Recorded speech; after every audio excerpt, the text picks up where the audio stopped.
ഒരാഴ്ചയോളമായിട്ട് കർത്താവിൻ്റെ സന്നിധിയിൽ ചില ദിവസങ്ങളായി ജനങ്ങളായിരുന്നത് പോലെ ദൈവിക ആലോചനകൾ കേട്ടും ദൈവത്തെ ആരാധിച്ചും കൊണ്ടും ആയിരിക്കുന്ന ഈ ജനത്തിൻ്റെ നടുവിൽ നമ്മുടെ ഈ പ്രാവശ്യത്തെ രാത്രി യോഗങ്ങളുടെ രണ്ടാം ഭാഗത്ത് രണ്ടാമത്തെ ദൂതിൻ്റെ മുമ്പിൽ ആയിരിക്കുന്ന എല്ലാവർക്കും ബഹുമാന്യ ഓവർസിയർ, അസിസ്റ്റൻ്റ് ഓവർസിയർ, മറ്റ് സഭാ ഭാരവാഹികൾ, അങ്ങനെ ദൈവത്തിൻ്റെ സന്നിധിയിൽ ആയിരിക്കുന്ന പ്രിയരും മാന്യരുമായ സഹോദരി സഹോദരങ്ങൾ, നിങ്ങൾക്കെല്ലാവർക്കും തൻ്റെ വിശുദ്ധന്മാരെ ചേർക്കുവാൻ വേഗം വരുവാൻ പോകുന്ന കർത്താവായ യേശുവിൻ്റെ വലിയ നാമത്തിൽ എൻ്റെ സ്നേഹവന്ദനങ്ങൾ അറിയിക്കുന്നു. വാസ്തവത്തിൽ ഞാൻ ഓർക്കുകയായിരുന്നു, വിശുദ്ധിയെക്കുറിച്ച് ദൈവത്തിൻ്റെ ദാസന്മാർ അവതരിപ്പിച്ച എല്ലാ സത്യങ്ങളും കൂടെ ചേർത്ത് ഒരു വലിയ സിമ്പോസിയം, ഒരു വലിയ എൻസൈക്ലോപീഡിയ അതേ ക്രമീകരിക്കാൻ തക്കവണ്ണമുള്ള സത്യങ്ങൾ ദൈവത്തിൻ്റെ ആത്മാവ് നമ്മുടെ മുമ്പിൽ വെളിപ്പെടുത്തിയിട്ടുണ്ട്. പക്ഷേ പ്രശ്നം അതല്ല, അത് വ്യക്തിപരമായി നമ്മളിൽ എത്ര പേര് ഉൾക്കൊള്ളും എന്നുള്ളതാണ്. ഇസ്രായേൽ മക്കൾ മരുഭൂമിയിൽ 40 വർഷങ്ങൾ ജീവിച്ചപ്പോൾ കൃഷിയും കച്ചവടമൊന്നും ഇല്ലാത്ത സ്ഥലമാണല്ലോ. നേരം വെളുത്ത് എഴുന്നേറ്റ് നോക്കിയാൽ വെള്ള പുതച്ചതുപോലെ, മഞ്ഞ് വീണതുപോലെ വീടുകൾക്ക് ചുറ്റും എന്തോ വീണ് കിടക്കുകയാണ്. അത് അവർക്കുള്ള ആഹാരമാണ്. കൃഷിയില്ലാതെ തന്നെ സ്വർഗത്തിലെ ദൈവം അവരുടെ വീടിൻ്റെ മുറ്റത്ത് മന്ന ഒഴിച്ചു കൊടുത്തിരിക്കുകയാണ്. അത് കുടിപാർപ്പുള്ള ദേശത്ത് അവരെത്തുന്നത് വരെ ആ പ്രക്രിയ ദൈവം തുടർന്നുകൊണ്ടിരുന്നു. നമ്മളൊക്കെ ആണെങ്കിൽ ഒരു ദിവസം നമ്മളോട് ആരെങ്കിലും നന്ദികേട് കാണിച്ചാൽ അന്ന് മന്ന പൊഴിക്കുകയില്ല. ഇത് നേരെ തിരിച്ച വഴക്കാളികൾക്ക് വന്ന് പൊഴിച്ചു കൊടുക്കും. പിന്മാറ്റക്കാരുടെ വീട്ടിൻ്റെ മുമ്പിലും അത് പൊഴിഞ്ഞിട്ടുണ്ട്. അതുകൊണ്ടാണ് ഞാനും നിങ്ങളുമൊക്കെ ഇന്ന് സന്തോഷമുള്ളവരായിട്ട് ഇവിടെ ഇരിക്കുന്നത്. Price the Lord. നമ്മൾ ചെയ്യുന്ന പോലെ ദൈവം നമ്മളോട് ചെയ്തിരുന്നെങ്കിൽ നമ്മുടെ മേൽവിലാസം കാണുകയില്ലായിരുന്നു.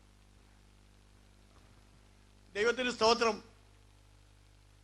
എന്നാൽ ഈ മന്നയെക്കുറിച്ച് പറഞ്ഞപ്പോൾ ഒരു കാര്യം കൂടെ ഒന്ന് ഓർമ്മയിൽ വന്നത് ഞാൻ പറയട്ടെ.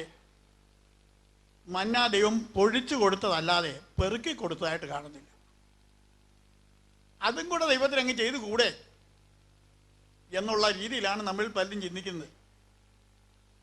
ചിലോ ദൈവം ചെയ്യാനുള്ളത് ദൈവം ചെയ്യും, നമ്മൾ ചെയ്യാനുള്ളത് നമുക്ക് വേണ്ടി അവശേഷിപ്പിക്കുകയാണ്. ഇവിടുത്തെ നമ്മുടെ തീം പ്രധാനമായിട്ട് ശുദ്ധീകരണം എന്നുള്ളതാണ്. എനിക്കതിനെക്കുറിച്ച് ഒത്തിരി ആശയങ്ങളൊക്കെ ഉണ്ട്. ദീർഘമായിട്ട് പ്രസംഗിക്കാനുള്ള പരിചയവും കുറേയൊക്കെ ഉണ്ട്. എന്നാൽ സാഹചര്യ ബോധം കൂടെ മനുഷ്യന് വേണമല്ലോ. അതുകൊണ്ട് ഞാൻ വളരെ ദീർഘമായ ഒരു പ്രസംഗം പറയാൻ ആഗ്രഹിക്കുന്നില്ല. നമ്മൾ ഒരു യുഗാന്ത്യ വേളയിലാണ് വന്നെത്തിയിരിക്കുന്നത്. ഒരു 12,000 വർഷങ്ങൾക്ക് മുമ്പ് തന്നെ അപ്പോസ്തലന്മാരൊക്കെ ലേഖനങ്ങൾ എഴുതുമ്പോൾ അന്ത്യകാലമെന്നും യുഗാവസാനമെന്നും ലോകാവസാനമെന്നും ഒക്കെ അവർ കുറിച്ചിട്ടുണ്ട്. എങ്കിൽ പോലും ഇത് യുഗാവസാനത്തിൻ്റെ അന്ത്യഭാഗമാണ്. എന്നുവെച്ചാൽ നമ്മൾ എത്രമാത്രം യാഥാർത്ഥ്യങ്ങളോട് അടുത്ത് വന്നിരിക്കുന്നു എന്നുള്ളതിനെയാണ് അത് കാണിക്കുന്നത്. വാസ്തവത്തിൽ ആവശ്യമായ സത്യങ്ങളൊക്കെയും കർത്താവിൻ്റെ ദാസന്മാർ ഇന്നലെയും ഇന്നും മറ്റു ദിവസങ്ങളിലൊക്കെ ആയിട്ട് നമ്മളെ അറിയിച്ചു കഴിഞ്ഞിരിക്കുക. പിന്നെ ഞാൻ ചെയ്യുന്നത് ഒന്ന് ഓർപ്പിച്ച് ഉണർത്തുക എന്നുള്ളതാണ്. ഈ സ്കൂളിലൊക്കെ പഠിക്കുന്ന കുട്ടികൾക്കറിയാം, അവർക്ക് പരീക്ഷയുടെ ദിവസങ്ങൾ ആകുമ്പോൾ സ്റ്റഡി ലീവൊക്കെ കിട്ടുമ്പോൾ അവരിങ്ങനെ കഷ്ടപ്പെട്ട് പഠിക്കും. പരീക്ഷാ ഹോളിലോട്ട് കയറുന്നതിന് മുമ്പേ ഒരു പഠിത്തമുണ്ട്. നിങ്ങൾക്കത് പരിചയം കാണും. Price the Lord. അതുപോലുള്ള ഒരു സമയമാണിതെന്ന് എനിക്ക് തോന്നുന്നു. ദൈവത്തിന് സ്തോത്രം. ഹല്ലേലൂയ. നിത്യത നമ്മോട് വളരെ അടുത്തിരിക്കുക. കാലം നോക്കിയാൽ ഉപദേഷ്ടാക്കന്മാരായിരിക്കേണ്ട പലരും ഇന്ന് LKG പഠിച്ചുകൊണ്ടിരിക്കുക. Praise the Lord. ഈ നമ്മുടെ കർത്താവ് ഹൃദയസ്പർശകമായി പറഞ്ഞ ഉപമകളുണ്ട്. അതിലൊരു ഉപമ നല്ല സമരിയാക്കാരൻ്റെ ഉപമയാണ്. അതിനകത്ത് ഉപദേശങ്ങളെല്ലാം ഉണ്ട്. അതിനെക്കുറിച്ചുള്ള ഒരാശയം എൻ്റെ അറിവിൽ ഇങ്ങനെയാണ്. ഈ യാത്രക്കാരൻ ഒരു യഹൂദനാണ്. അവന് യെരുശലേമിൽ നിന്ന് യെരിഹോവിലേക്ക് പോവുകയാണ്.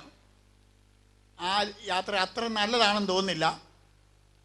കാരണം യെരുശലേമിൽ നിന്ന് യെരിഹോവിലേക്ക് പോകുക എന്ന് പറയുമ്പോൾ ഒരു ബാഡ് അല്യൂഷൻ, ഒരു നല്ലതല്ലാത്ത ഒരാശയം അതിനകത്ത് ധ്വനിക്കുന്നുണ്ട്. പോട്ടെ, എന്തെങ്കിലുമാണ്. ആ യഹൂദൻ കള്ളന്മാരുടെ കയ്യിൽ അകപ്പെട്ടു. അവർ അവനെ മുറിവേൽപ്പിച്ചു, കൊള്ള ചെയ്തു. അവൻ അവിടെ കിടക്കുമ്പോൾ ഒന്ന് രണ്ട് ആളുകൾ അതിലെ കടന്നു പോയതായിട്ട് നമ്മുടെ കർത്താവ് പറഞ്ഞു.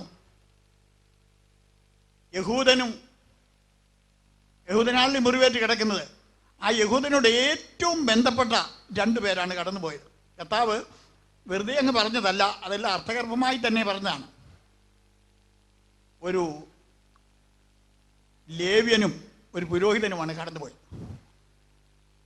ജനങ്ങളെക്കുറിച്ച്, പ്രത്യേകിച്ച് യഹൂദനെക്കുറിച്ച് തികഞ്ഞ ഉത്തരവാദിത്വമുള്ള രണ്ടുപേരെയാണ് അവിടെ കർത്താവ് കാണിച്ചത്. ഒരു പുരോഹിതനും ഒരു ലേവ്യനും. ഞാൻ എങ്ങനെ പറയുമ്പോൾ ആർക്കും എന്നോട് പണക്ക് തോന്നരുത്. ഒരു പാസ്റ്ററും ഒരു ബൈബിൾ സ്കൂൾ സ്റ്റുഡൻറ്റും. അവർ രണ്ടുപേരും ഇത് കണ്ടു. നമ്മുടെ സ്വന്തത്തിൽപ്പെട്ട ആളായി കിടക്കുന്നെന്ന് അവർക്ക് മനസ്സിലായി. ഞാൻ ഓർത്തഡോക്സ് സഭയിലെ ഒരു വൈദ്യനായിരുന്നുകൊണ്ട് അവിടുത്തെ ഒരു ഫ്രേസ് കൂടെ അങ്ങ് ഉപയോഗിക്കുകയാണ്. ഇപ്പോൾ ഇതേ തൊടാൻ പോയാലുണ്ടല്ലോ, നമ്മൾ പോകുന്ന കൂദാശ മുടങ്ങും.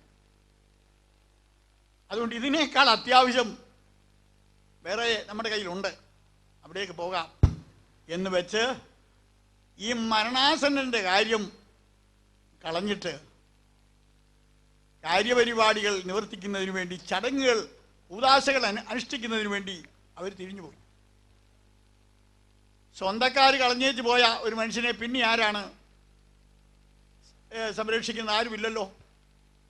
എന്നാൽ അങ്ങനെ ഇരിക്കുമ്പോൾ ഈ കിടക്കുന്നവനുമായിട്ട് കുലബന്ധം പോലും ഇല്ലാത്ത ഒരുത്തൻ അതിലേക്ക് കടന്നു വന്നു. വേദപുസ്തകത്തിൽ എഴുതിയിരിക്കുന്ന യഹൂദന്മാർക്കും സമറിയർക്കും തമ്മിൽ ബന്ധമില്ലെന്നാണ്. ലീഗലായിട്ട് ഒരു ബന്ധവുമില്ല. അവർ കടന്നു പോയാലും ഒരു കുറ്റവുമില്ല. എന്നാൽ അങ്ങനെ കടന്നു പോകാൻ ആ സമരക്കാരന് മനസ്സ് വന്നില്ല. അവനൊരു വാഹന മൃഗത്തിന് മേലാണ് വന്നത്. പക്ഷേ അവൻ എന്തു ചെയ്തു? അവൻ്റെ വാഹന മൃഗത്തെ മറ്റൊന്നിനു വേണ്ടി ഉപയോഗിക്കാനായിട്ട് അവൻ തയ്യാറായി. അവൻ്റെ സുഖങ്ങളെ റെഡ്യൂസ് ചെയ്തു. ഈ അർത്ഥപ്രാണനെ താങ്ങിയെടുത്തു. തനിക്ക് കുടിക്കാനുള്ള വീഞ്ഞ് അവൻ്റെ വായിൽ ഒഴിച്ചു കൊടുത്തു. തനിക്കൊരു മുറിവ് ഉണ്ടായാൽ അതിന് ഉപയോഗിക്കാൻ കരുതിയിരുന്ന ഓലിവെണ്ണ ഈ അർത്ഥപ്രാണൻ്റെ ശരീരത്തെ മുറിവുകളുടെ മേൽ പൂശി. എന്നിട്ട് തൻ്റെ വാഹനമൃഗമാകുന്ന കഴുതയുടെ പുറത്ത് ഇവനെ കയറ്റി താങ്ങി പിടിച്ചുകൊണ്ട് പോകുന്ന ആ ചിത്രം പെന്തക്കോസ്തുകാർക്ക് പോലും ഒരു വെല്ലുവിളിയായിട്ട് അവശേഷിക്കുക. എന്നിട്ട് ഈ പോകുന്ന വഴിക്കൊരു സംഭവം, ഇതൊക്കെ പണ്ട് കാലത്തെ ജോഗ്രാഫിയും എല്ലാം കൂടെ ഉൾപ്പെടുത്തിയുള്ള വിവരണങ്ങളാണ്. വഴിയിൽ തട്ടുകട എന്നുള്ള വാക്ക് അത്ര ശരിയല്ല, ഒരു ചെറിയ ക്ലിനിക്ക്, ഒരു അല്പം ആഹാരമൊക്കെ കിട്ടും. പിന്നെ ഫസ്റ്റ് എയ്ഡിനുള്ള ചില സഹായങ്ങളൊക്കെ അവിടെ കിട്ടും ഒക്കെ ഉണ്ട്. അങ്ങനെയുള്ള ഒരു സ്ഥലത്ത് യാത്രപ്രാണനെ ഏൽപ്പിച്ചേച്ച് ഈ സമരിയക്കാരൻ ഈ ക്ലിനിക്കുകാരോട് പറഞ്ഞത്, ഞാൻ ഇത്രയൊക്കെ ചെയ്തു. നമ്മളാണെങ്കിൽ പറയും, ഇനി കൂടുതലൊന്നും എന്നിൽ നിന്ന് പ്രതീക്ഷിക്കരുത്, എൻ്റെ മാക്സിമം ഞാൻ ചെയ്തു. കണ്ടോ, നമ്മുടെ ഫ്രേസുമായിട്ട് എന്ത് അകലം ഉണ്ടെന്ന് ഞാൻ നോക്കാം. എന്നാൽ ഈ സമരിയൻ പറഞ്ഞത്, ഞാൻ ഇത്രയും ചെയ്തതുകൊണ്ട് ഞാൻ ക്ഷീണിച്ചില്ല, മതിയാക്കുന്നില്ല, ഞാൻ ഇനി വരുമ്പോൾ ഇവൻ്റെ നാമത്തിൽ ഇവനെ പെർഫെക്റ്റ് ആക്കുന്നതിന് വേണ്ടി, പൂർണ്ണനാക്കുന്നതിന് വേണ്ടി നിങ്ങൾ എന്തെല്ലാം ചെലവുകൾ ചെയ്തിട്ടുണ്ടോ അത് മുഴുവൻ അവസാന കാശ് വരെ ഞാൻ തന്ന് തീർത്തുകൊള്ളാം എന്ന് പറഞ്ഞുകൊണ്ട് പോയതായിട്ടാണ് ആ ഉപമ. ഈ കഥയുടെ ആത്മീയ രഹസ്യം മനസ്സിലാക്കണമെങ്കിൽ അതിനകത്ത് ഞാൻ ഇനിയും വരുമ്പോൾ ഞാൻ എല്ലാം ചെയ്ത് തീർക്കാം എന്ന് പറഞ്ഞ ആ ശബ്ദമാണ് ഈ ഉപമയുടെ ഒരു വ്യാഖ്യാനത്തിലേക്ക് നമ്മളെ നയിക്കുന്നത്.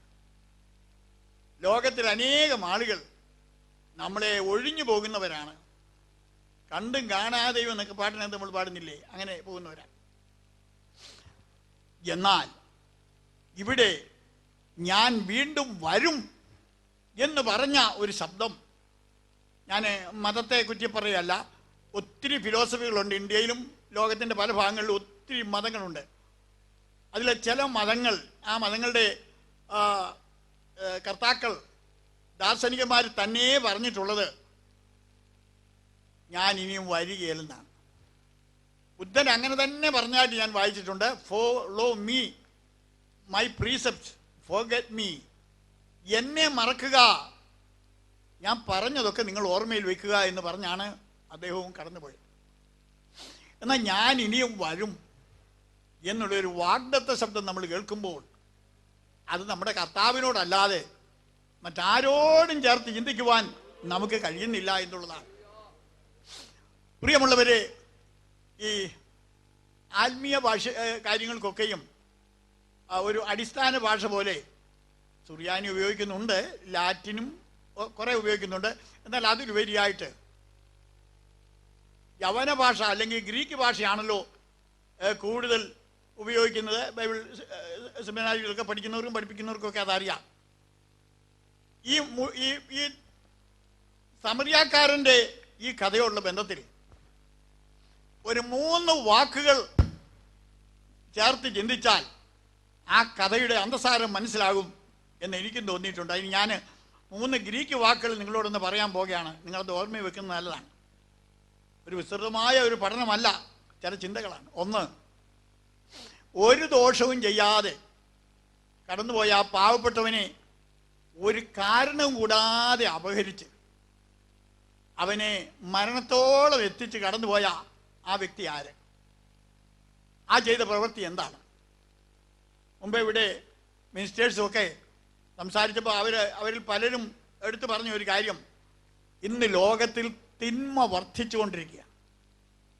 ആദ്യം മുതലേ ലോകത്തിൽ തിന്മയുണ്ടായിരുന്നു. ദിസ് എ ഫോളൻ വേൾഡ്, ഇതൊരു അധപ്പതിച്ച ലോകമാണ്. എന്നാൽ ഇപ്പോൾ നിങ്ങൾ ശ്രദ്ധിച്ചാൽ ഇത് കുത്തനെ വർദ്ധിച്ചു കൊണ്ടിരിക്കുകയാണ്.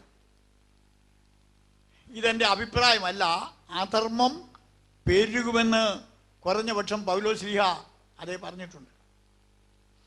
അതിൻ്റെ കാരണം ഒരു ചെലന്തി വല സ്വതവേ ഉണ്ടാകുന്നതല്ല, ഒരു ചെലന്തി പണിയെടുത്തിട്ടാണ് വല ഉണ്ടാകുന്നത്.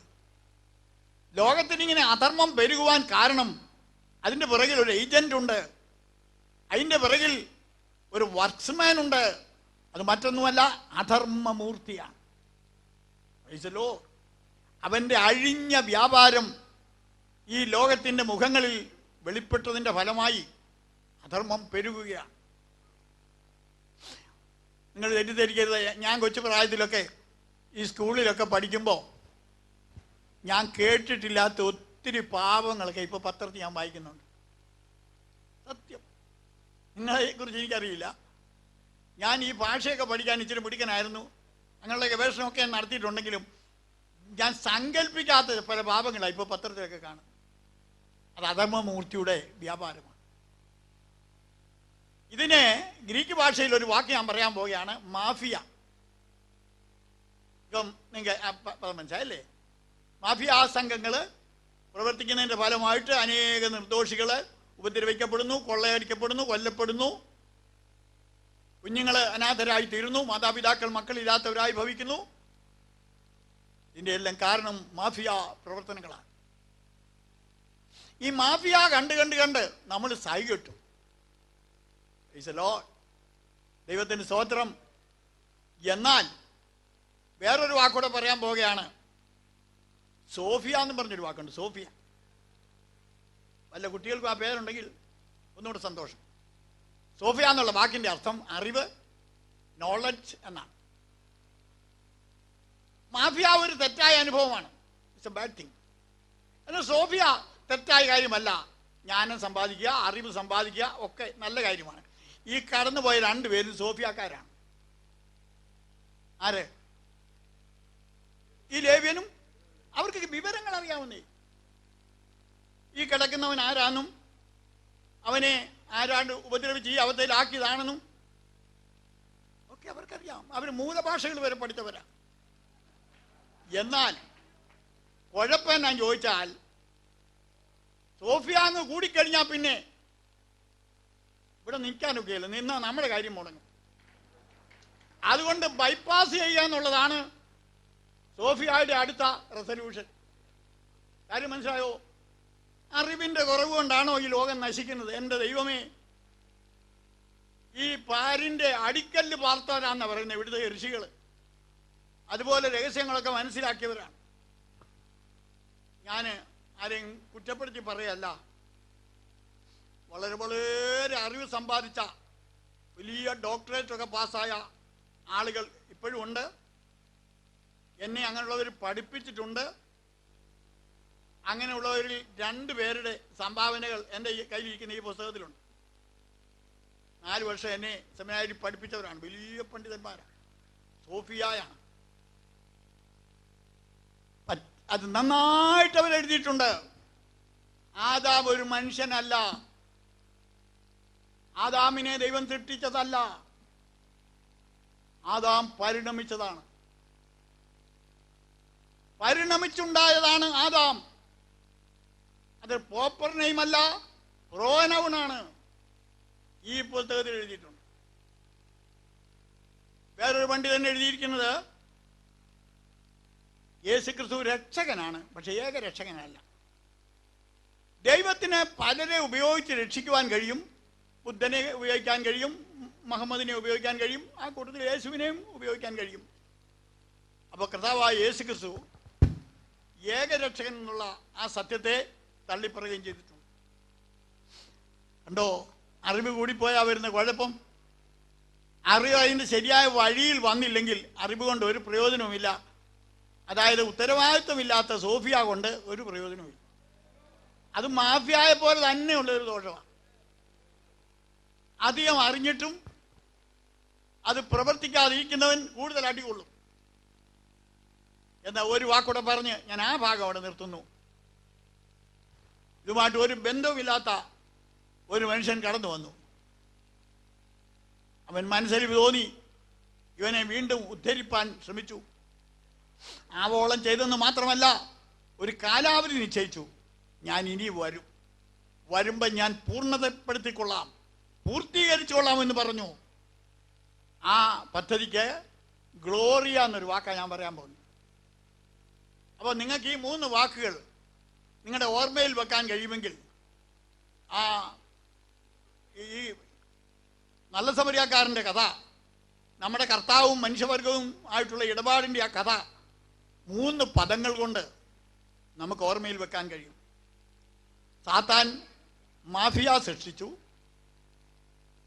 പിന്നെ സ്വാർത്ഥപരന്മാരായ മനുഷ്യര് സോഫിയ പ്രാപിച്ചു. പ്രശ്നം പരിഹരിപ്പാൻ കഴിഞ്ഞില്ല, അവർ ബൈപ്പാസ് ചെയ്ത് കടന്നുപോയി. എന്നാൽ കർത്താവായ യേശു ക്രിസ്തു ഗ്ലോറിയ സൃഷ്ടിച്ചു. ഗ്ലോറിയ എന്ന് പറഞ്ഞാൽ തികവ്, മഹത്വം എന്നൊക്കെയാണ് അതിൻ്റെ അർത്ഥം. ആദാമിന്, ഞാൻ പലപ്പോഴും പ്രസംഗത്തിൽ പറയാറുണ്ട്, ആദാമിന് നമ്മുടെ ജീവിത സൗകര്യങ്ങളൊന്നുമില്ലായിരുന്നു. വീടില്ലായിരുന്നു, നമ്മൾ ഉപയോഗിക്കുന്ന മാതിരിയുള്ള വസ്ത്രം പോലും ഇല്ലായിരുന്നു. മറിച്ച് തേജസ്സിൻ്റെ വസ്ത്രമാണ് അവർ അണിഞ്ഞിരുന്നത്.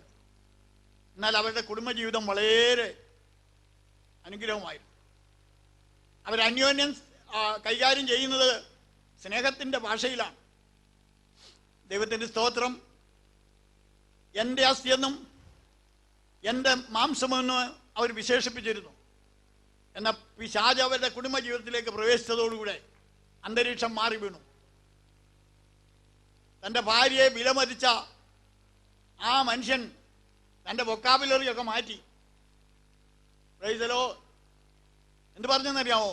എൻ്റെ കൂടെ ഇരിക്കേണ്ടതിന് നീ ഉണ്ടാക്കി തന്ന ഈ സ്ത്രീ എന്ന് പറഞ്ഞു. അതിൻ്റെ കാരണക്കാരൻ ആരാന്നറിയാമോ? ഒരു മാഫിയ പ്രവർത്തകനുണ്ട്. അവനാ ഈ കുടുംബത്തിൽ കയറി ഈ ശല്യമെല്ലാം ഉണ്ടാക്കിയത്. അതുകൊണ്ട് ഇവൻ ഇട കൊടുക്കാതിരിക്കാമെങ്കിൽ നമ്മുടെ കുടുംബം മനോഹരമായിരിക്കും. ഇവനെ പ്രവേശിപ്പിക്കാതിരിക്കാമെങ്കിൽ നമ്മുടെ സഭ അനുഗ്രഹിക്കപ്പെട്ട സഭയാകും. ഇവൻ എവിടെ കയറിയാലും നാശമുണ്ടാക്കിയേ പിരിയുള്ളൂ. നമ്മുടെ അസിസ്റ്റന്റ് ഓഫീസർ എന്നോട് പറയായിരുന്നു, മുമ്പൊരിക്കൽ ഞാൻ ഒരു മീറ്റിങ്ങിൽ പ്രസംഗിച്ചപ്പോൾ ഞാൻ പറഞ്ഞൊരു കഥ അദ്ദേഹം ഓർക്കുന്നെന്ന് പറഞ്ഞു. അതായത് ഒരു ആത്മീയനായ ഒരു മനുഷ്യൻ ഒരു പാപിയായി തീർന്നു. അവനെ ഒന്ന് യഥാസ്ഥാനപ്പെടുത്താനായിട്ട് ബന്ധപ്പെട്ട ആളുകളൊക്കെ ഇങ്ങനെ ശ്രമിച്ചുകൊണ്ടിരിക്കുകയാണ്.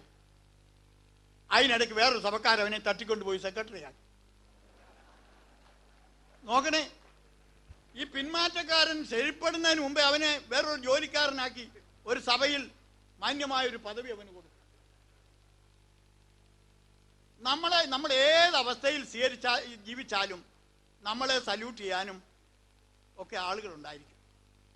പക്ഷേ നാം ശ്രദ്ധിക്കേണ്ടത് സത്യവചനത്തെ യഥാർത്ഥമായി പ്രസംഗിച്ചുകൊണ്ട് ലജ്ജിക്കാൻ സംഗതിയില്ലാത്ത വേലക്കാരനായി ദൈവത്തിന് കൊള്ളാകുന്നവനായി നിൽക്കുവാൻ ശ്രമിക്കുക എന്ന ദൈവത്തിൻ്റെ സർട്ടിഫിക്കറ്റാണ് നമ്മൾ വാങ്ങിക്കേണ്ടത്.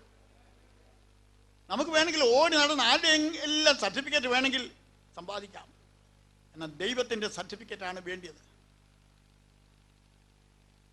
ഒരു പാട്ട് മലയാളത്തിൽ ഞാൻ ഓർക്കുന്നുണ്ട്. ആ പാട്ടിൻ്റെ ആദ്യം ഇങ്ങനെയാണ്: ശോഭിത പട്ടണം, പാപദോഷങ്ങൾക്ക് പ്രവേശമില്ല യാതൊരു അശുദ്ധിക്കും എന്നാണ്. ഇവിടെ പ്രസംഗിച്ച പാസ്റ്റർ ബെൻസൺ മത്തായി തുടങ്ങിയ കർത്താവിൻ്റെ ദാസന്മാർ പറഞ്ഞ എല്ലാ കാര്യങ്ങളും ഞാനൊന്ന് നക്ഷലാക്കി ഒരു ഗുളിയ പരുവത്തിലൊന്ന് പറഞ്ഞുകൊള്ളട്ടെ.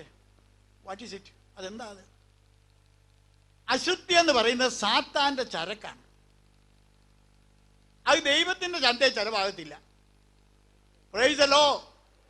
സാത്താൻ്റെ ചരക്ക് പൂർണ്ണമായിട്ട് വിട്ടുകൊടുത്തിട്ട് ദൈവത്തിൻ്റെ ചരക്ക് കൈമാറുന്നതാണ് വിശുദ്ധി എന്ന് പറയുന്നത്. അല്ലാതെ പറയാൻ എനിക്കറിയത്തില്ല. ദൈവത്തിന് സ്തോത്രം. കുറേ സമയത്തേക്ക് മാത്രം നിൽക്കുന്ന ഒരു അനുഭൂതിയോ ഒരനുതാപമോ എന്തെങ്കിലും ആയിരിക്കാം നമ്മളിൽ പലരും പ്രതീക്ഷിക്കുന്ന. പക്ഷേ ദൈവം നമ്മളിൽ നിന്ന് ആഗ്രഹിക്കുന്ന അതല്ല, ഒരു ക്യാരക്ടർ ഫോർമേഷനാണ്. ഒരു ആളത്വത്തെ വാർത്തെടുക്കുന്ന ഒരു വിശുദ്ധിയാണ് ദൈവം നമ്മളിൽ നിന്ന് പ്രതീക്ഷിക്കുന്നത്. അതെങ്ങനെ പറഞ്ഞ് മനസ്സിലാക്കുമെന്നറിയില്ല. സീസണല്ല, നമ്മൾ മുമ്പേ കേട്ടല്ലോ, അത് ഫുൾ ടൈമാണ്. ഞാൻ 7 യാമങ്ങളെ ഓർത്ത് പ്രാർത്ഥിക്കുമെന്ന് സങ്കീർത്തനക്കാരൻ പറഞ്ഞത് ഓർക്കുന്നുണ്ട്. മൂലഭാഷയിൽ പഠിച്ചാൽ 7 പൂർണ്ണതയെ കാണിക്കുകയാണ്.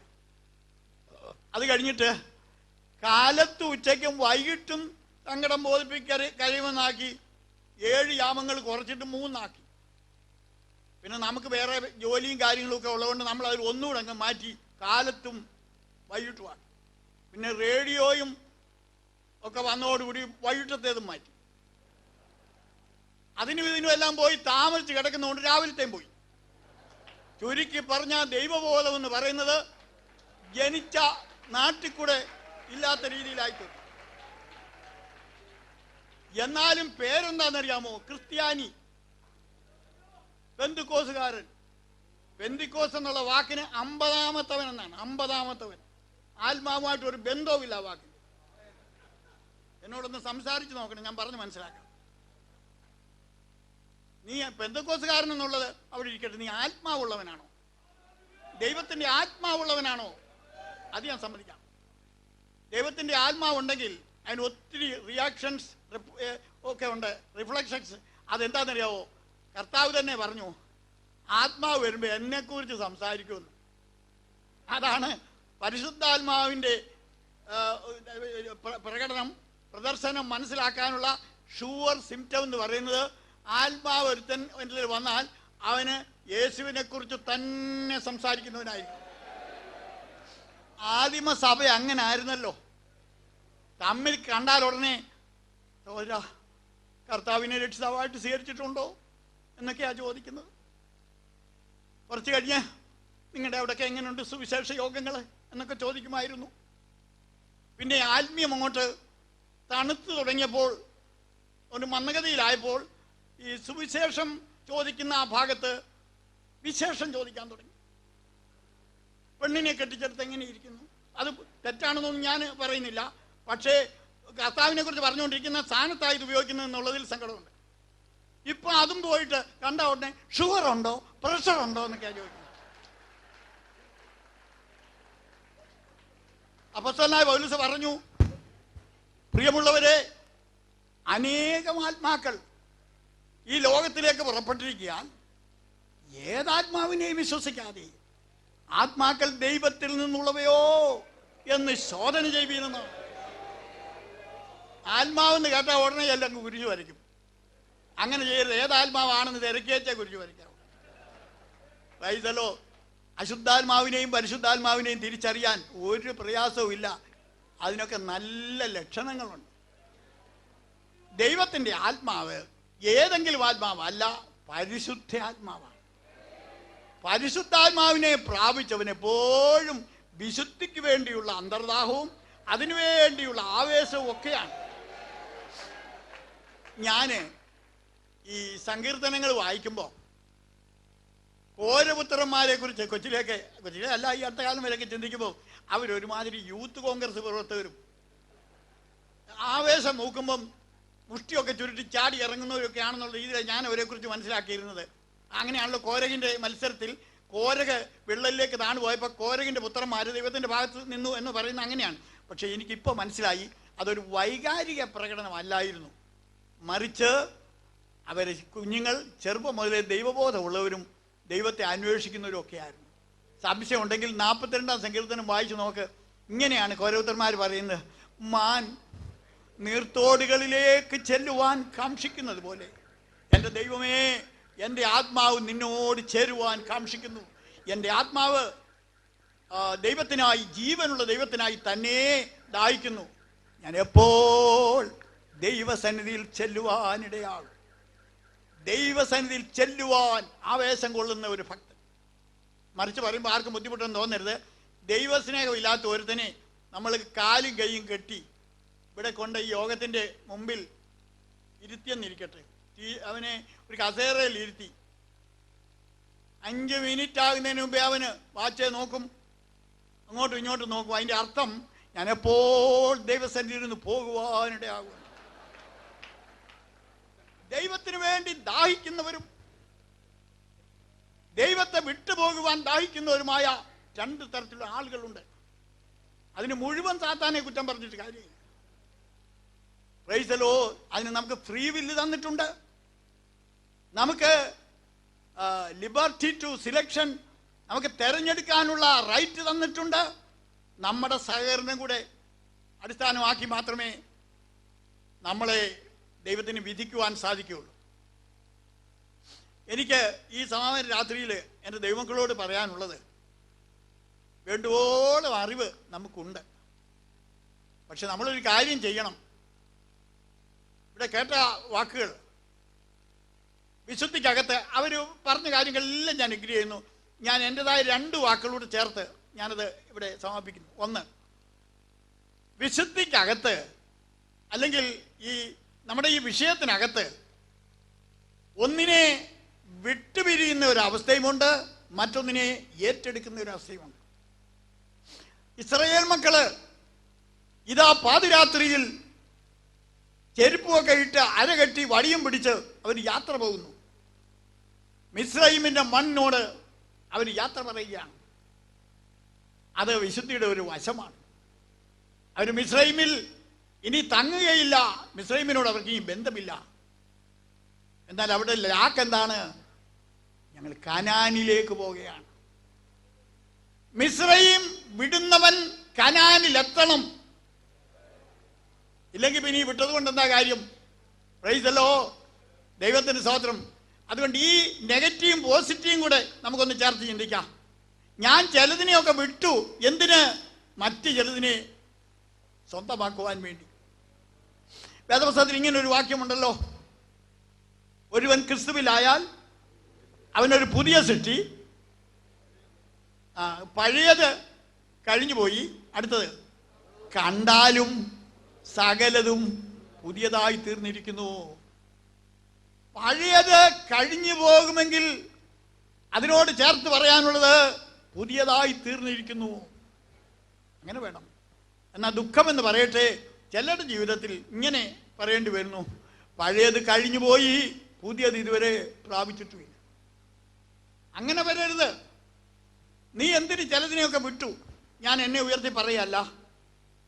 ഞാൻ സെമിനാരി പഠിക്കുമ്പോൾ തന്നെ എൻ്റെ സതീർത്ഥ്യരും എൻ്റെ അധ്യാപകന്മാരും ഒക്കെ എന്നിലുള്ള ചില പ്രത്യേകതകൾ അവർ മനസ്സിലാക്കിയിരുന്നു.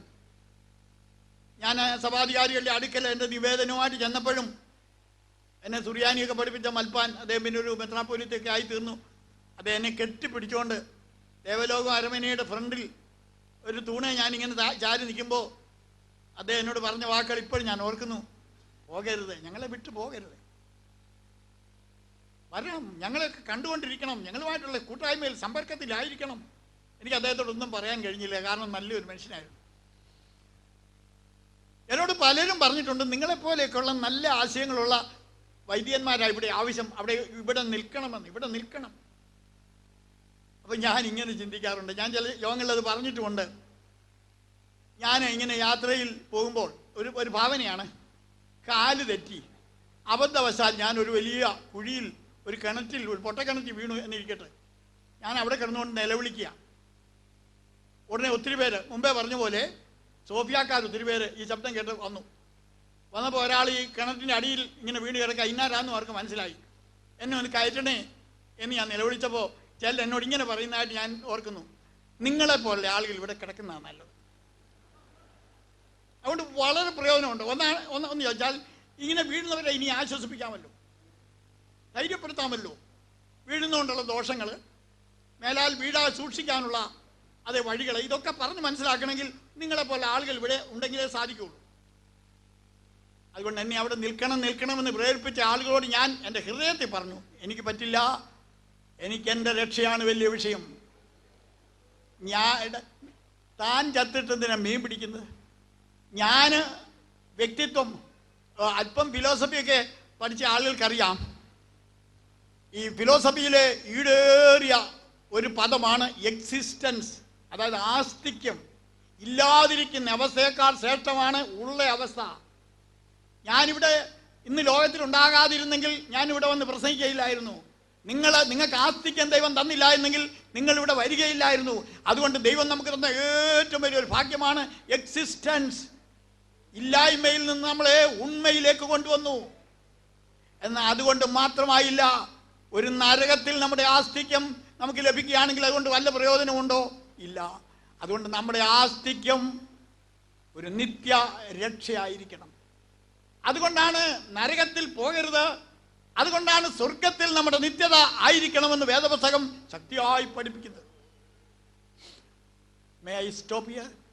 ദൈവത്തിന് സ്തോത്രമുണ്ടാകട്ടെ. എനിക്ക് കർത്താവിൻ്റെ വരവ് ഒരു വലിയ വിഷയമാണ്. അത് എൻ്റെ ഒരു വിശ്വാസ വിഷയമാണ്. എന്നാൽ ആ തീയതി എനിക്കറിയില്ല. എന്തുകൊണ്ടാണെന്നറിയോ? അതിന് കാരണം ഞാൻ പറയാം. ഈ തീയതി നമ്മളോട് പറഞ്ഞിരുന്നെങ്കിൽ, എൻ്റെ ദൈവമേ, പോകുന്നിടത്തെല്ലാം അലതല്ലിക്കരച്ചിലും ബഹളവും ഒക്കെയായിരുന്നു. കൊലപാതകൻ വരെ നാളെയാണ് കർത്താവിൻ്റെ വരവെന്ന് തിട്ടമായിട്ട് അറിഞ്ഞിട്ടുണ്ടെങ്കിൽ അവൻ അലറി കരഞ്ഞ്, മാനസാന്തരമല്ല, ചുമ്മാതെ തന്ത്രപരമായ ഒരു അനുതാപം ഉണ്ടാക്കുമെന്ന് കർത്താവിനറിയാം. അതുകൊണ്ട് കർത്താവ് എന്ത് ചെയ്യുന്നു? സമയം പറഞ്ഞിട്ടില്ല. സമയം പറയാതിരിക്കുന്നതിൻ്റെ ടെക്നിക്ക് എന്നാ ചോദിച്ചാൽ, എപ്പോഴും ഒരുങ്ങിയിരിക്കുന്നവനെ ചേർക്കാൻ വേണ്ടിയാണ്. കടപൂട്ടും മുമ്പേ വിളക്കിനെണ്ണ പടുതയായി വാങ്ങിച്ചു കൊണ്ടിടായിൽ, കൊടിയോര് രാത്രിയിൽ ദീപമെന്നേ ഇടരോടിരുളിൽ ഇരുന്നു പോകും എന്ന് പാട്ടുകാരൻ പാടി. അർത്ഥം, മരണം വരും മുമ്പ് മർത്യരെല്ലാം ശരിയാക്കിയിടണം നിജാത്മകാര്യം. ആർക്കറിയാം? മനുഷ്യൻ നിത്യതയിലേക്ക് പ്രവേശിക്കുന്നതിന് മുമ്പ് ഒന്നുകിൽ കർത്താവിൻ്റെ വരവോ അല്ലെങ്കിൽ മനുഷ്യന്റെ മരണമോ സംഭവിക്കാം.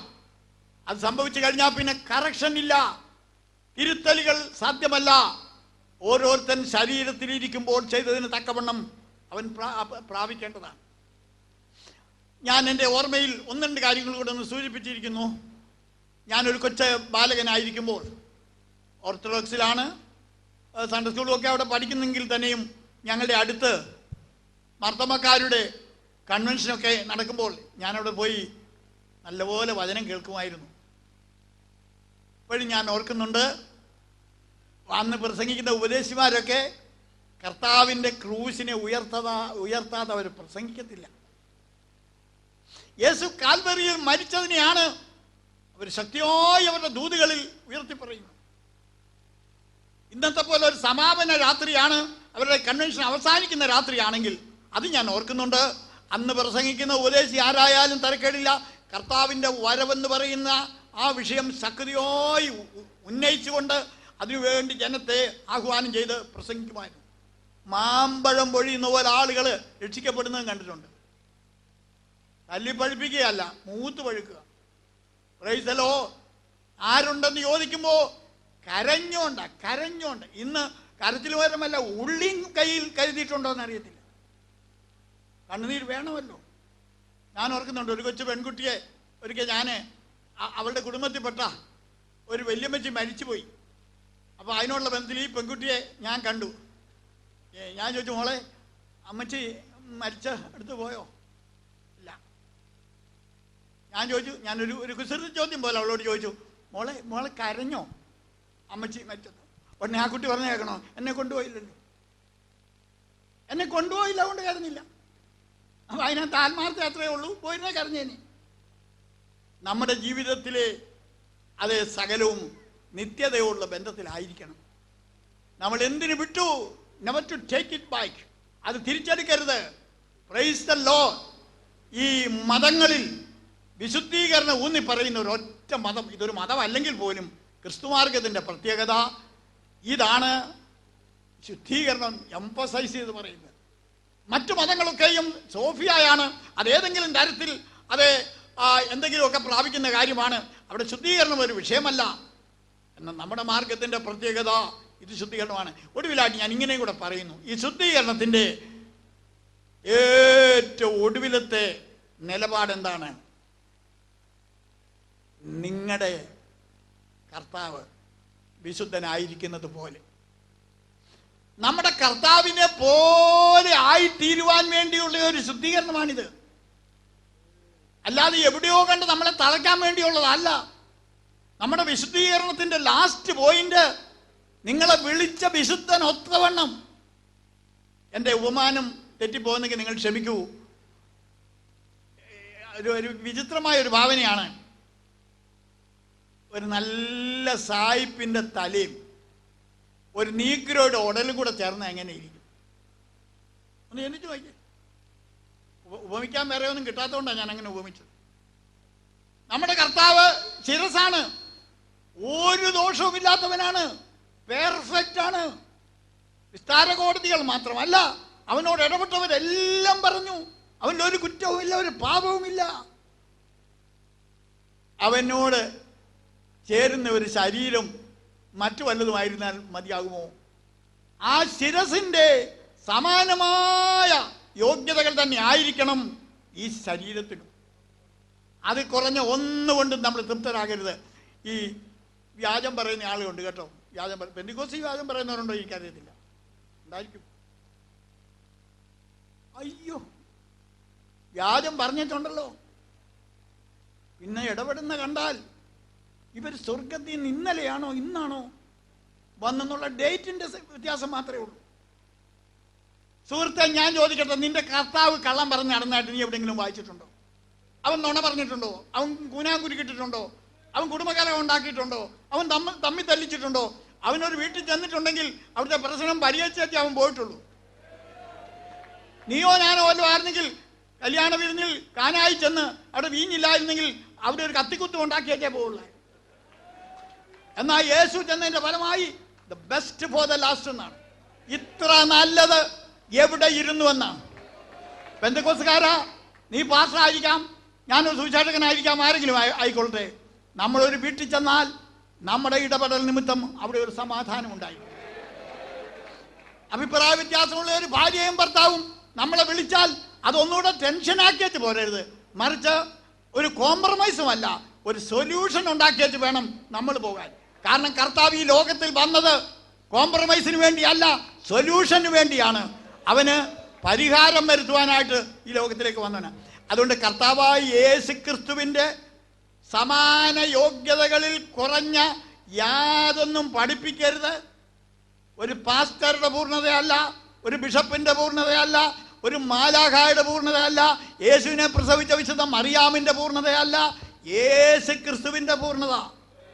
അത് പ്രാപിക്കുന്നത് വരെ സഭയൊരിക്കലും മൗനമാകരുത്, സഭയൊരിക്കലും അതിന്റെ പ്രവൃത്തി അവസാനിപ്പിക്കരുത്. വി ഹോപ്പ്, എനിക്കറിയില്ല അടുത്ത ജനറൽ കൺവെൻഷൻ ഉണ്ടാകുമോ, ഉണ്ടായിരുന്നത് വളരെ സന്തോഷമായിരുന്നു. അന്ന് ലോകത്തിൽ എത്ര പേരുണ്ടായിരിക്കുമെന്നോ ലോകത്തിന് മുഖച്ചായ എന്തായിരിക്കുമെന്നോ ഒന്നും എനിക്കറിയില്ല.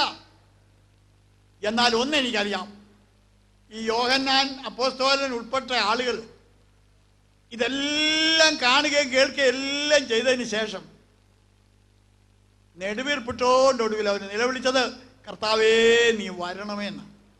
കാരണം എന്തെന്ന് ചോദിച്ചാൽ യേശുവിൻ്റെ വരവ് കൊണ്ടല്ലാതെ ഈ ഭൂമിയെ നന്നാക്കിയെടുക്കുവാൻ, ഈ മാനവജാതിയെ ഉദ്ധരിച്ചെടുക്കുവാൻ വേറെ സാധ്യതയില്ല എന്ന് അവർക്ക് അറിയാവുന്നത് കൊണ്ടാണ് അവർ എംഫസൈസ് ചെയ്ത് പറഞ്ഞത് കം ലോർഡ് ജീസസ്, യേശുവേ നീ വരണമേ എന്ന്. പ്രിയരെ, അതിനുള്ള മറുപടി കർത്താവിൻ്റെ ഒടുവിലത്തെ വാഗ്ദത്വം തന്നെയാണ്, ഇതാ ഞാൻ വേഗം വരുന്നു എന്നാണ്. തീയതി നമുക്ക് അറിഞ്ഞുകൂടാ. അതുകൊണ്ട് നമുക്കൊരു കാര്യം ചെയ്യാം, സമയം അറിയാൻ പാടില്ലാത്തതുകൊണ്ട് സദാകാലം ഉണർന്നും ഒരുങ്ങിയും ഇരിക്കാം. നമ്മളിൽ ഉള്ള ദോഷങ്ങളെ നമുക്ക് തിരുത്തിയെടുക്കാം, സ്ഥാനമാനങ്ങളൊക്കെ നമുക്ക് വിട്ടുകളയാം. ഞാൻ പലപ്പോഴും പറയാറുണ്ട്, യേശുവിനെ ഇപ്പോഴും യേശുവേ നീ എന്നൊക്കെയാണ് പറയുന്നത്. എന്നാൽ എന്നെ ആരെങ്കിലും ഒന്ന് നീ എന്ന് പറയാമെങ്കിൽ ഉണ്ടോ ഞാൻ കൊണ്ട് കേസ് കൊടുക്കും. പൗലോസിനെ റവറൻഡ് പൗലോസ് എന്ന് ഇതുവരെ ഒരിടത്തും ഞാൻ വായിച്ചിട്ടില്ല. അത് കേട്ട് ആത്മലോകത്ത് ഇരിക്കുന്ന അദ്ദേഹത്തിനോട്ട് വിരോധവുമില്ല. പ്രേരിച്ചല്ലോ, നമ്മുടെ ബഹുമാനവാചി ഒരല്പം താഴോട്ട് പോയാലുണ്ടല്ലോ നമ്മൾ ക്രുദ്ധിക്കും. നമ്മുടെ കർത്താവിനെ പോലെ സ്വർഗം വെടിഞ്ഞ് താഴേക്ക് വന്നു. പുത്രനായിരിക്കുമ്പോൾ തന്നെ ദാസനായി. യെശയ്യാ പ്രവചനത്തിലെ മർമ്മം അതാണ്, പുത്രൻ ദാസനായി. എനിക്ക് ഒത്തിരി സമയമുള്ള ഒരു സമയത്ത് കർത്താവിനെ കുറിച്ച് ചിലർക്ക് തന്നെ പ്രസംഗിച്ചാൽ കൊള്ളാമെന്നുണ്ടായിരുന്നു. അതിനകത്ത് സബ്ജക്റ്റ് ഇതായിരിക്കും. ഒന്ന്, ബെത്ലഹേം ഗോശാല, അവിടെ ആ തുടക്കം. വഴിയമ്പലത്തിൽ തലമില്ലാഞ്ഞിട്ട് പുൽത്തൊട്ടിയിൽ കിടത്തി. അത് കഴിഞ്ഞിട്ട് എല്ലാവരും കൂടെ പിടിച്ച് രാജാവാക്കാൻ തുടങ്ങിയപ്പോൾ കഴുതയുടെ പുറത്ത് വാഹനമേറി. അതിനു മുമ്പ് ഓരോ രാജാക്കന്മാരാരും കഴുതപ്പുറത്ത് അങ്ങനെ വാഹനമേറിയിട്ടില്ല. മൂന്നാമത്, മർക്കോസിന്റെ മാളികയിൽ തൻ്റെ അംശവസ്ത്രം അല്ല മേൽക്കുപ്പായ ഊരി വെച്ചിട്ട് ശുശ്രൂഷയുടെ ഒരു തുവർത്തെടുത്ത അരയിൽ ചുറ്റിക്കൊണ്ട് ദാസന്മാരുടെ കാലുകൾ കഴുകി. അടുത്തത്, സ്വന്തക്കാർ കൂടെ നിൽക്കാമെന്ന് പറഞ്ഞവർ പോലും അകലം പാലിച്ചപ്പോൾ ഗെത്സമനാൻ തോട്ടത്തിൽ ആ വൃക്ഷങ്ങളുടെ ഇടയിൽ കിടന്നുകൊണ്ട് ഏകനായി ദൈ വിൽ നോട്ട് മൈ വിൽ, പിതാവേ നിന്റെ ഇഷ്ടമെന്ന് പറഞ്ഞ് ഏൽപ്പിച്ചു കൊടുത്തു. അത് കഴിഞ്ഞ് ആത്യന്തികമായിട്ട് പ്രൈസ് ദി ലോർഡ്, കാൽവരിയിൽ കാഴ്ചക്കാരല്ലാതെ കൂടെ കട്ടം സഹിക്കാൻ ആരുമില്ല, ഏകനായി ആകാശത്തിൻ്റെയും ഭൂമിയുടെയും നടുവിൽ താൻ തൂട്ടിക്കിടന്നു. നമുക്കൊക്കെ ആണെങ്കിൽ തന്നെ ഒരു കല്ലറ എവിടെയോ റിസർവേഷൻ കിടപ്പുണ്ട്. അങ്ങനെ അനാഥരായിട്ട് ആരും ഇവിടെ വന്നിട്ടില്ല. എന്നാൽ തമ്പുരാനെ അടക്കാനായിട്ട് അരിമത്യാക്കാരൻ യൗസേപ്പിൻ്റെ നീക്കോദിമോസിൻ്റെയും സഹകരണത്തിൽ ഒരു കല്ലറ കടം വാങ്ങിയാണ് ആ കാര്യം നിർവഹിക്കപ്പെട്ടത്. ഈ ലോകത്തിൽ നമ്മൾ ഒന്നുമില്ലാത്തവരായി തീർന്നാലും ഇവൻ എൻ്റെ പ്രിയപുത്രൻ, ഇവൻ എൻ്റെ പ്രിയപുത്രൻ, ഇവനിൽ ഞാൻ പ്രീതനായിരിക്കുന്നു എന്നുള്ള ദൈവശബ്ദം കേൾക്കുവാൻ എനിക്ക് നിങ്ങൾക്ക് ഭാഗ്യമുണ്ടെങ്കിൽ അത് ഭാഗ്യമേ ഭാഗ്യം. കൈകളെ ഉയർത്തി എല്ലാവരും ദൈവത്തെ ഒന്ന് സ്തുതിച്ചാട്ട്. ഞാൻ വരുന്നു ക്രൂശിങ്കൽ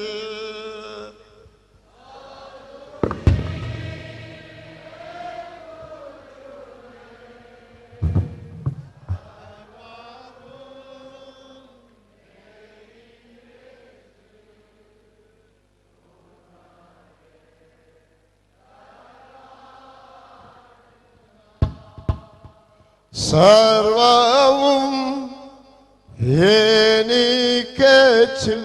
നമുക്ക് എഴുന്നേറ്റുന്ന പാട്ട് പാടി ധ്യാനിച്ച് ആത്മാവിൽ ദൈവത്തെ മഹത്വപ്പെടുത്തി ആരാധിച്ചുകൊണ്ട് പാടാം. വാഴ്ത്തപ്പെട്ട കുഞ്ഞാടേ, താഴ്മയായി കുമ്പിടുന്നു, രക്ഷിക്കാം എന്നെ ഇപ്പോൾ ശരണം എൻ കർത്താവേ. വാഴ്ത്തപ്പെട്ട കുഞ്ഞാടേ, താഴ്മയായി കുമ്പിടുന്നു, രക്ഷിക്കാം എന്നെ തികഞ്ഞ സമർപ്പണത്തോടെ ഞാൻ വരുന്നു ക്രൂശിങ്കൽ.